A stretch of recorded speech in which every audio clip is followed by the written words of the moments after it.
Hey, what's up guys? Welcome to Geeking Properly, the channel where I point out some elements that will enhance your gaming experience. So, the point of this series is that I'm gonna do my best not to include character specific stuff, but rather things that you can apply with just any character. At what percentages you should be looking for this, and just a theory in general that will hopefully will help you get better in the matchup. So here it goes. I will be covering all those characters that I am very familiar with.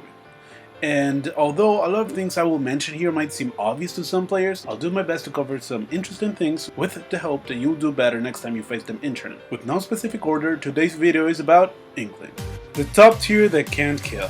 Although the representation of this character has fallen from back when the game started, there's no doubt that Inkling can be overwhelming. But before we begin, I just want to go over some general weaknesses the character has in which a lot of people are unaware because they haven't used the character for a while. And this is that although Inkling is great at comboing opponents to the sides so that she can get an edge guard situation, she sometimes struggles juggling opponents over her. The reason is because the multi-hits of her upper are short and clumsy and it doesn't do that much damage.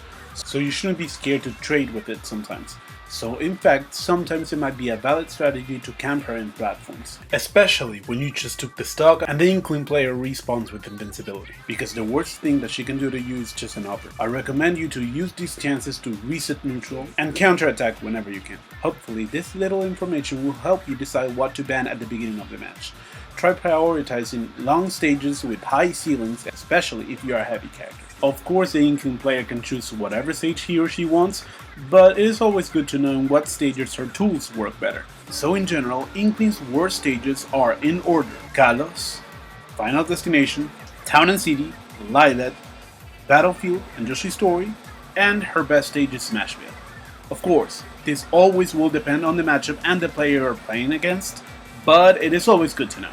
Now that we have covered stages, let's go on to the more important stuff. Probably the most crucial thing that you must remember when fighting a good Inkling player is its jab. At low percentages, Inkling's jab is its best punish. It does like 20%, it inks you, so she will do more damage later, and it covers spot dodges. Not to mention it does a lot more damage if she catches you at the edge. So the main matchup adjustments rely on your defensive options. First thing, don't spot dodge when you are a low percentage. Stay on shield. Most Inklings will try to jab you a low percentage. They will try to get that juicy bonus out of the ink, and this is a common option for every matchup unless you have to make a deal with Satan. So shield.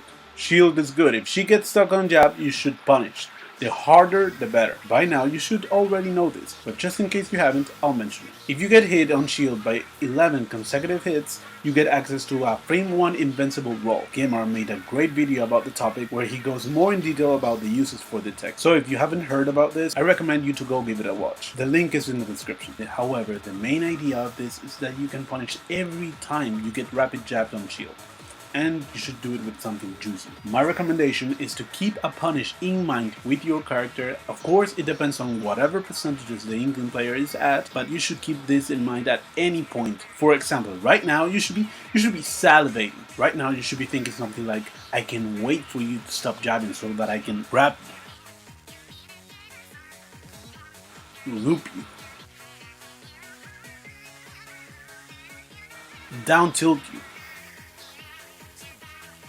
change art and forward smash you, etc.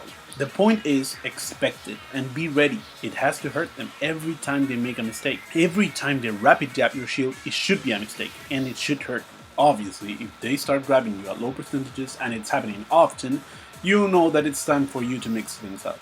But for now, for the start of the match, stay on shield. Don't get jabbed. Don't spot dodge. You will notice that she won't do as much damage without that. I just wanted to say a quick tip about that. A trick that worked for me at the beginning was imagining, or more like remembering, that my spot dodge input is broken so that I wouldn't even try to use it at all. That's what I do whenever Lucina hits my full shield, so that I wouldn't even try to shield and then get my shield broken. Yeah, it might sound silly, but it actually worked for me. And same thing here. Don't shield at all. Imagine or remember that your shield input is broken and you won't even try to use it. Secondly, let's talk a little about her killing options. As you might have heard already, Inkling can sometimes have problems taking the stock because her killing options are kind of predictable. Of course, whenever you're in kill percentages, you should be watching for roller and you should be watching for up smash out of shield, but these two can be easily worked around. Let's start with roller. And this might seem obvious for some people, but the key it's to expect it. Now let me be specific, because I think this really can make a difference. What I mean by this is that whenever you reach high percentage, you should stop playing like you have been playing for that stock. You need to be thinking consciously all the time about it. Again, you will need to shield. Expect the roller to come out at any moment, to the point that you're almost beating it to that. Similarly to what I said about jab, you should already have an optimum punish planned. Your thoughts should be something like, hurry up, try roller on my shield, come on, hit it, I wanna punish you. Be ready to do something that can do a lot of damage or something that can take the stock. Since roller is actually one of the few movements in Ultimate that actually has lag, you should be able to get something good if she misses you. One thing to remember about this move is that roller is designed to punish grounded options. It will never bury you when you're in the air. Weak attacks, dashes, and of course, spot dodges and rolls. So if at any point you're feeling overwhelmed, try avoiding these, and get more used to jumping or staying in shield. Next, there is up smash shadow shield.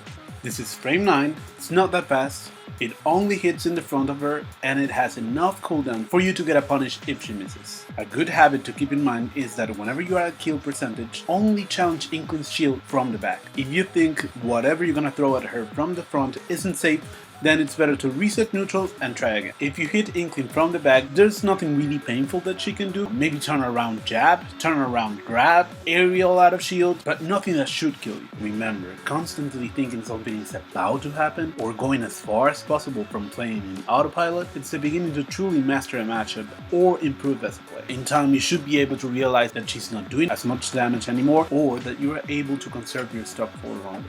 Now, let's take a minute or two to talk about her back, her best area. It is safe on shield, practically safe on parry, it is disjointed so it can be hard to challenge, and it does more damage, knockback, and more shield stun on the tip of it. A lot of people think that whenever Inkling, or any character for that matter, didn't hit you with a move but instead hit your shield, then that means the Inkling player lost his or her turn and it's now your time to punish. We see this interaction happen all the time during matches, and a lot of times it will be true. That's what options out of shield are made for. However, and this goes for any matchup, there are some moves that are made so that your opponent does something stupid. And recognizing these moves marks the difference between an experimented player and someone who just doesn't know the matchup that well. Inkling's backer is one of these moves. If an Inkling player hits your shield with a well-spaced backer, the best thing to do is to stay on shield, maybe reset neutral, or try to punish the second option. Let me give you an example. Let's say you get hit by this move on neutral. Pay attention to whatever the Inkling player does next and act accordingly. If she spot dodges, then you wait for it. If she jumps, you punish the jumper. And most importantly, if you're not sure whatever she's gonna do after she hits your shield, stay on shield or jump away and reset neutral. But do not challenge her. Additionally, this move has another usage, but this one has an easier counterplay.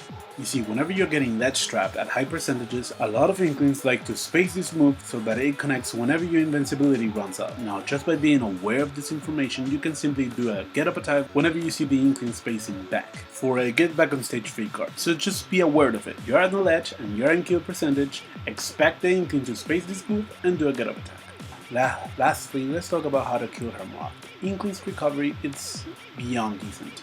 She gets an extra jump with roller, her up B shine spikes at the beginning, and it covers a big vertical distance.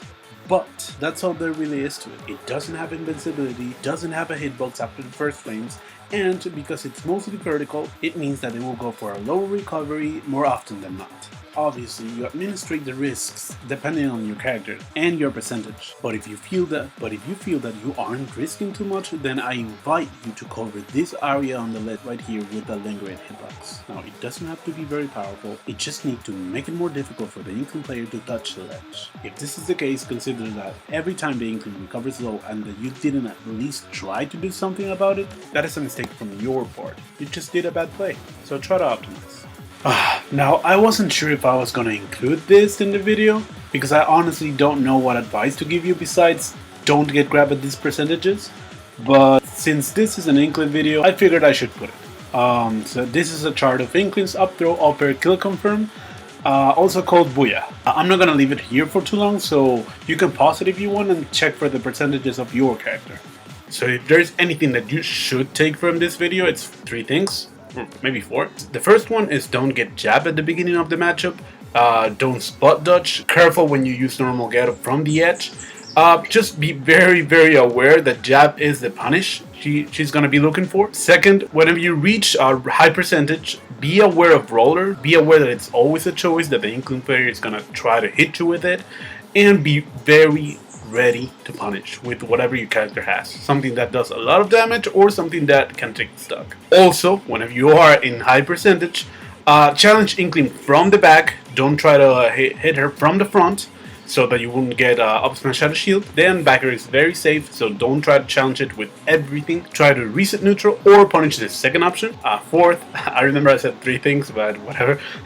Most often than not, Inkling's gonna recover low, so be ready to put a lingering hitbox on that area below the edge. Yeah, and fifth, I guess, try to not get grabbed when you are in Booyah percent. I think if you improve in these 5 elements, you will improve a lot in the matchup. Just wanted to say big thanks to Rising Vex and Pancakes. These are 2 Inklings that are also top players in my country. They are very good, and they helped me with the information for this video. One last thing I wanted to say, this was actually a very difficult video to do, so I'm 100% sure I'm going to change the format. So I'm going to try to make it more short and something that goes more with my sense of humor. So yeah, if you liked it, let me know what character you would like me to do next in the video, and if it helped you in the matchup, please let me know as well. Thank you so much.